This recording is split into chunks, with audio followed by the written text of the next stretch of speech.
తెలంగాణ యూనివర్సిటీలో రిజిస్ట్రార్ వివాదం మరోసారి చెలరేగింది. ఈసీ సభ్యులు నియమించిన రిజిస్ట్రార్ యాదగిరి రిజిస్ట్రార్ కుర్చీలో కూర్చున్నారు. ఇక ప్రభుత్వ ఆదేశాల మేరకు రిజిస్ట్రార్ ఛాంబర్కు వచ్చినట్లు యాదగిరి తెలిపారు. అయితే అదే సమయానికి వీసీ నియమించిన రిజిస్ట్రార్ కనకయ్య ఛాంబర్కు చేరుకున్నారు. ఈ నేపథ్యంలో ఇద్దరి మధ్య వాగ్వాదం రేగింది. మరోవైపు చీటింగ్, నాన్ చీటింగ్ స్టాఫ్ రెండు గ్రూపులుగా విడిపోయాయి.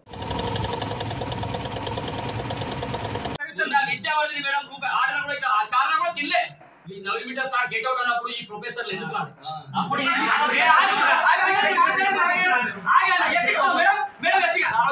ఎట్లా మీరు మాట్లాడేది? మేడం గెట్ అవుట్ అని చెప్తే ఒక్కరు కూడా ఖండించిరా? ఏ లీడర్ కూడా?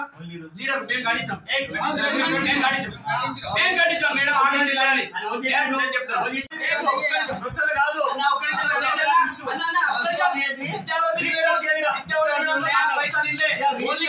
కేవలం వీసీ నిర్ణయాలు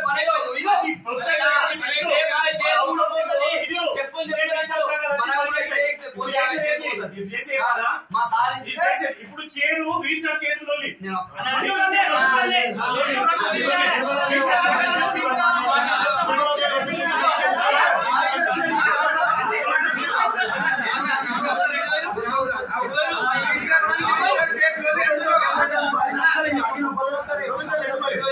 జరిగినటువంటి రిజల్యూషన్స్ ఏవైతే ఉన్నాయో అటన్నిటి కూడా రద్దు చేయడం జరిగింది.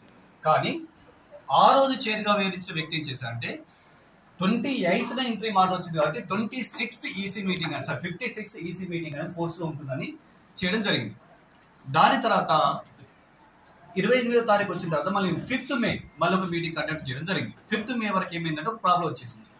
రిజిస్టార్ ఎవరైనా వచ్చేసింది కాబట్టి ఏం చేశారు, రిజిస్టార్ని రీఇన్స్టేట్ చేయడం జరిగింది. రిజిస్టార్ని 5th మే రోజు జరిగినటువంటి 50